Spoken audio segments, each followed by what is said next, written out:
They say your life can change in a second, but I never believed that until the morning I got the call.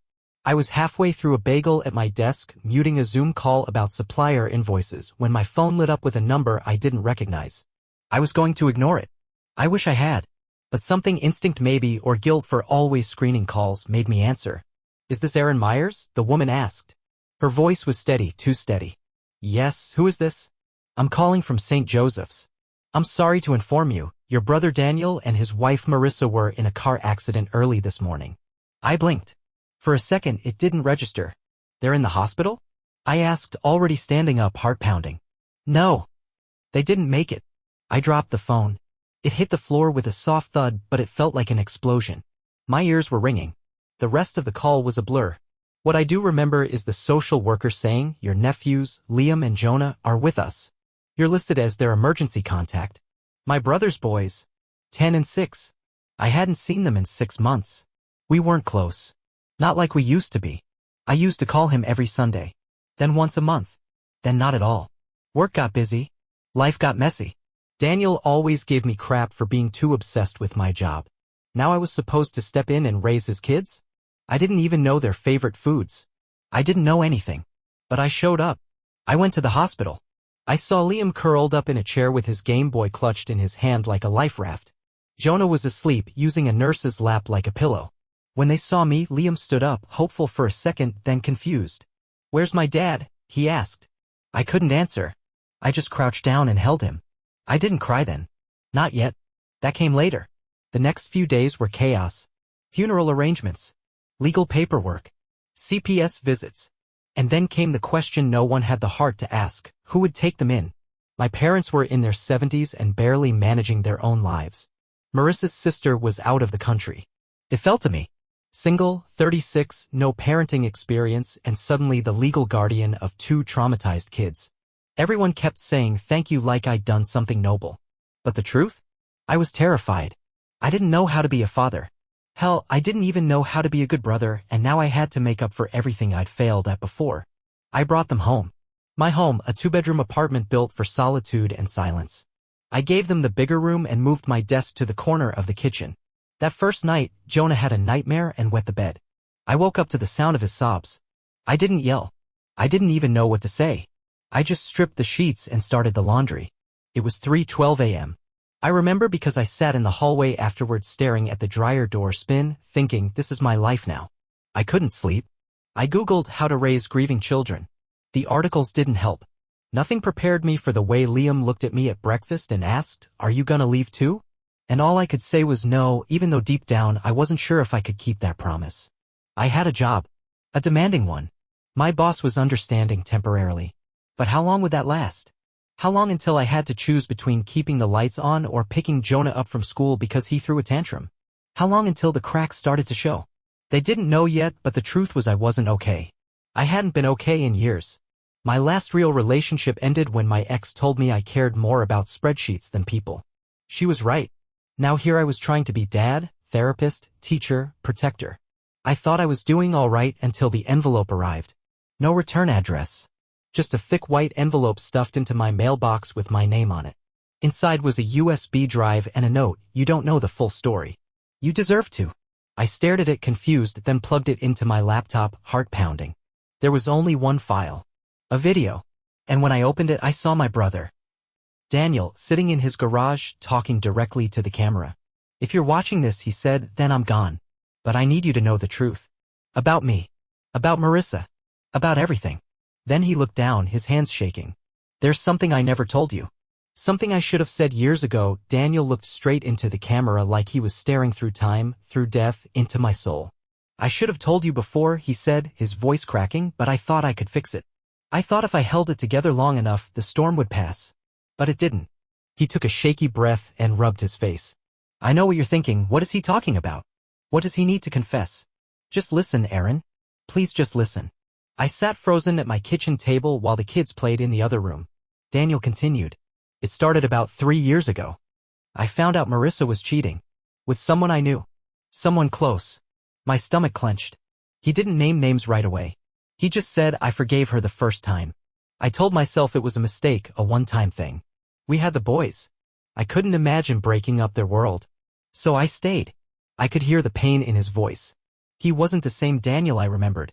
This was a man unraveling. But it kept happening, he said. And the worst part?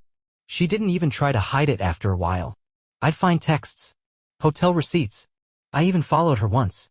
I watched her kiss him outside a bar like I was nothing. Like we were nothing. His hands were shaking now. And the person she was with was your best friend, Aaron. My chest tightened. No. No way. He couldn't mean Josh. Yeah, Daniel said, answering my thoughts like he could hear them. Josh. Your best friend since college. The guy you trusted with everything. He was screwing my wife. My hands clenched into fists as Daniel kept talking. You want to know why we stopped inviting you over so much? Why I avoided you? Because I couldn't look at you without seeing him. And I didn't want to tell you. I couldn't take away your best friend the same way he took my wife. My mouth went dry. I remembered those missed calls, those canceled barbecues, the distance that had crept in like fog. I thought it was just life pulling us apart. Turns out it was betrayal. Years of it. Daniel leaned back in the video. But there's more. And this is the part that made me record this in the first place. His face darkened. I found out something else. Something I wasn't supposed to know. About Liam. No. No. He's not mine. My vision blurred. Marissa admitted it during a fight. She was drunk. Said it like it didn't even matter. Said I should have known. And then she laughed. His voice broke. I took a paternity test. I didn't tell her. I mailed it in myself. He reached off screen, grabbed a folded piece of paper, held it up. I kept it. I don't know why. Maybe because I didn't want to believe it unless I saw it on paper. But it was true. Liam isn't my biological son. I covered my mouth to stop myself from making a sound. My body went cold. But you know what? Daniel said. I loved him anyway. I still do. And I didn't care who his real father was because he's my son in every way that counts. But I had to tell you, Aaron. Because if something happens to me and you're the one raising them, you deserve to know what you're walking into. The screen froze. That was it. The video ended just like that. I sat in silence. No breath. No thoughts. Just rage and grief crashing together like waves in a hurricane. Josh. That bastard. I had defended him. I had trusted him with everything. And Marissa, how could she live with herself? Then there was Liam. Sweet, quiet Liam. Always reading. Always watching. Always trying so hard to be good. He wasn't Daniel's son by blood, which raised a terrifying question. Who was his father? And what if Marissa knew and was protecting him? What if he was dangerous? What if he was still around? The next morning, I dropped the kids off at school and sat in my car for almost an hour. My thoughts were spiraling. I needed answers. I needed truth. So I called Marissa's old phone just to see what would happen. It rang 3 times, then someone picked up. A man's voice. Calm. Too calm. You shouldn't be calling this number, he said. I froze. Who is this? I asked. He laughed, low and smug. I think you already know. I hung up. My hands were shaking so bad I almost dropped the phone. That night, I went through Daniel's old storage unit, trying to find anything that could tell me more. Letters. Journals. Evidence. I wasn't prepared for what I found instead. A sealed manila envelope labeled for Aaron if anything happens. I opened it. Inside was a photograph. Marissa. Daniel. Josh. And someone else, someone I hadn't seen in almost 15 years. A name I hadn't spoken aloud since college. And scrawled on the back of the photo in Daniel's handwriting were just 4 chilling words. He is the father. I stared at the photo in my hand like it was about to catch fire. My fingers trembled as I traced the faces one by one, Daniel looking exhausted but smiling. Marissa hiding her guilt behind a polished, perfect smile. Josh eyes narrowed, almost smug. And then the 4th man. Him. The name I buried years ago like a corpse I never wanted to dig up. Chris Hale. My old roommate. My ex-best friend before Josh. The guy who nearly ruined my life. Seeing his face again was like being punched in the stomach. And scrawled on the back in Daniel's handwriting, the words, he is the father. I felt my stomach twist into knots. No. It couldn't be. Not Chris. Not after everything. I hadn't seen him in over a decade. The last time we spoke, it ended with him screaming in my face outside a courthouse, swearing he'd come back and settle things. I thought he was just drunk. I thought I'd seen the last of him when he skipped town. But if Daniel was right, Chris never left completely. He just got better at hiding. The pieces were clicking together, and it made me sick. Liam would have been born right around the time I got that weird Facebook message from Chris. Just one sentence. No context. You think you know everything. I blocked him. Never replied. Never thought twice about it. And now, was Liam his son? Couldn't breathe. I had to know for sure. The next morning, I packed Liam and Jonah into the car and told them we were going to get ice cream after a little appointment. I felt like trash lying to them, but how do you tell a kid you're swabbing his mouth to figure out if his whole life's been a lie? At the lab, the tech told me results would take about a week. I nodded like I could wait that long, but inside, I was already crumbling. That night, after the boys went to sleep, I opened Daniel's old journals. There were dozens, dating back years, and most were filled with fatherly thoughts. Things he wanted the boys to know someday. But one entry stopped me cold. Dated about 4 years ago. I saw him again. At the gas station by the freeway. I swear it was Chris. He looked rough. Like life hadn't gone easy on him. He looked at me. Didn't smile. Just stared. I didn't say anything. Couldn't. Marissa doesn't know I saw him. I think she's hiding something from me. I just don't know what. I slammed the journal shut. So Daniel had seen Chris. And Marissa had been hiding it. Was Chris back in town? Still in the shadows? Watching us now? I started seeing things differently after that. The unfamiliar car parked down the block at night. The packages on my porch that I never ordered. Jonah mentioning that a man with a baseball cap waved at him from across the street last Tuesday. The paranoia was creeping in, wrapping itself around my throat. But what broke me was a conversation I wasn't supposed to hear. I walked past Liam's room late one night and heard whispering. First, I thought he was on the phone. Then I realized he was talking to someone. I cracked the door open, just a sliver. Liam sat on the floor, cradling a small burner phone I didn't give him. I heard his voice, soft and scared. I want to see you, but Uncle Aaron would get mad. He doesn't know I remember you. My blood ran cold. I stepped inside and he froze, eyes wide. Who was that? I asked. Where did you get that phone? He shoved it under his pillow and shook his head. No one. Just a game. Liam, don't lie to me. He started crying. He told me not to tell. He said it's a secret. He said I'd be taken away if I told you. I knelt down, trying to stay calm, but my voice was shaking. Who said that? Liam wiped his eyes and whispered, my real dad. I wanted to scream, but I just held him instead. I held him for a long time. After he fell asleep, I took the phone from under his pillow and charged it in the kitchen. When it turned on, I saw just one number saved in the contacts. No name, just a single text message received 3 days ago. It read, he doesn't know I'm watching, but I always am. I looked up at the dark kitchen window and for the first time in my life, I truly felt hunted. I didn't sleep that night. I sat in the living room with the lights off and the burner phone in my hand, staring at that single message. He doesn't know I'm watching, but I always am. It wasn't just a threat, it was a statement of power. Control. Whoever sent it wanted me rattled, and it was working. I checked the house 3 times. Doors locked. Windows secured. I even brought my old baseball bat to bed with me. Every creak made my heart pound. By sunrise, I knew what I had to do. I dropped the boys at school early and drove straight to the address on the police report from Chris's last known incident. Assault and battery in another county, 5 years back. The building was long since condemned. No forwarding address. No trail. But I wasn't going to stop there. I went to Josh. Yeah, that Josh. The man who'd betrayed me and betrayed Daniel. He didn't answer my calls, so I showed up at his office. Corner suite. Glass walls. Perfect view of the skyline. He always wanted to be on top of the world. He looked like hell when he saw me. Sweaty, jittery. Like he already knew why I was there. We need to talk, I said. He hesitated, then waved me in. I haven't heard from Marissa in months, he started. I swear, whatever this is, I'm not involved anymore. Anymore? I snapped. So you admit it? You slept with her. His silence was louder than any confession. You let Daniel suffer in silence. You let that whole family rot while you went to your fancy office every day and smiled in my face? Josh sank into his leather chair like the weight of it finally hit him.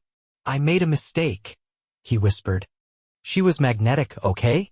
She said things were over with Daniel, that he didn't love her anymore. Don't you dare make excuses. My fists were clenched so hard my nails dug into my palms. There's something worse, he said, suddenly pale. Back then, she talked about Chris. Said he'd contacted her again. Said he wanted to be part of Liam's life. My mouth went dry. She said she'd handle it. She told me not to worry. But Aaron, if he's reaching out now, if he's threatening you, he's dangerous. No kidding, I said. He's been in contact with Liam. Through a phone he somehow gave him. He's watching us. Josh's eyes widened. You need to call the cops. And say what? I shot back. That a ghost from my past is whispering through burner phones and watching my house from the shadows? I left without another word. I didn't want to be near Josh. I didn't even want to breathe the same air. But his warning stayed with me. Chris was dangerous. I knew that years ago. He was the kind of guy who smiled when he was angry. Who got quiet before exploding. He was manipulative, charming when he needed to be, violent when he didn't get his way. I knew all of this, and Daniel did too. That's what scared me most. Daniel had known. And he still couldn't stop him. That afternoon I got a call from the DNA lab. I pulled into a gas station and listened in silence. Liam was not Daniel's son. The test confirmed it. 99.9% certainty. I didn't even react. I just sat there, listening to the static on the other end of the line after the woman hung up. It wasn't even about DNA anymore. That kid was mine now. Period. But as I pulled out of the gas station, I noticed something. My back bumper had a smear of mud that wasn't there earlier. I always kept my car clean. Always. I parked again, checked the undercarriage, and found something taped to the inside of the fender. A burner phone. A second one. I yanked it off, heart racing. It was still powered on, and one message blinked on the lock screen. We need to talk. Meet me where it all started. I stared at the screen, breath caught in my throat. Only one person could have sent that. Only one person knew where it all started meant. The cabin. Our old college retreat. The place where everything with Chris began. The drinking. The fighting. The betrayal. And the secret that shattered our friendship. I hadn't been back there in 15 years. I knew going was a trap. But if I didn't, he'd keep circling my life like a vulture. That night, after putting the boys to bed, I grabbed my keys and a flashlight.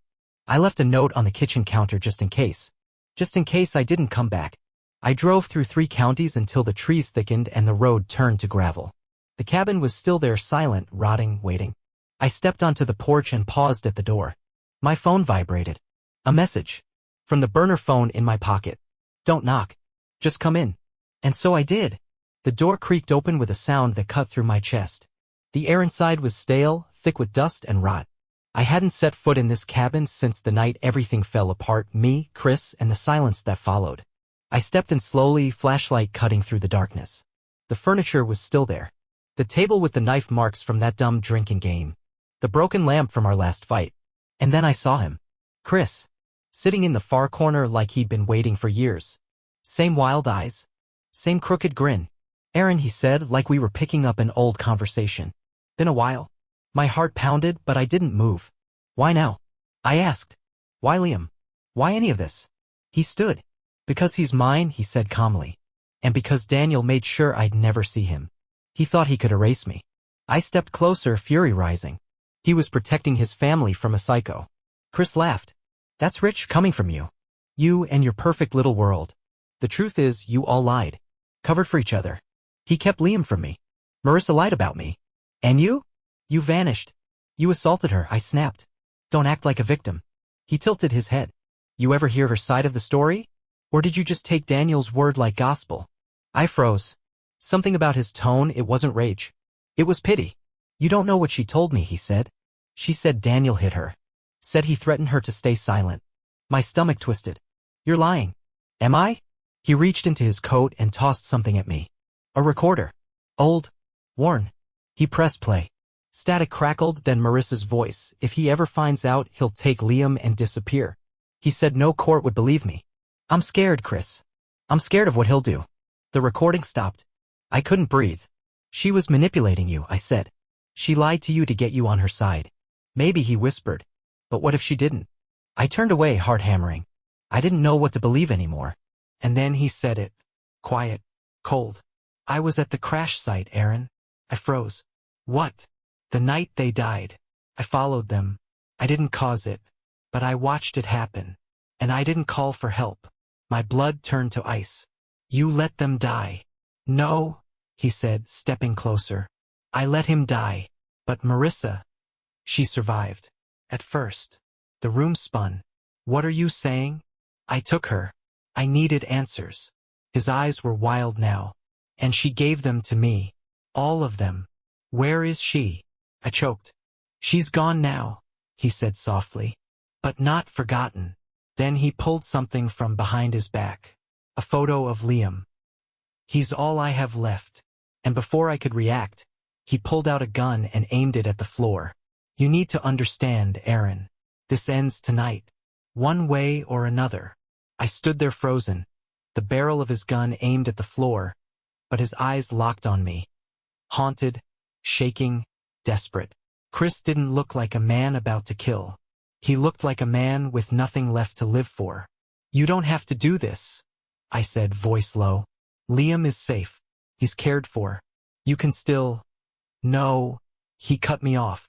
He's mine. He deserves to know me. Not your white picket fence version of the truth. The real story. The real story? I laughed bitterly. You disappeared for over a decade. You stalked his mother. You let his father die. You're not a story, you're a threat. He winced as if I'd slapped him. The gun inched upward. You think you're a hero, huh? Stepping in like some guardian angel after Daniel's dead. But where were you before? When he needed you. My mouth opened, but no words came. He was right. I wasn't there. I let years slip by with missed calls and empty promises.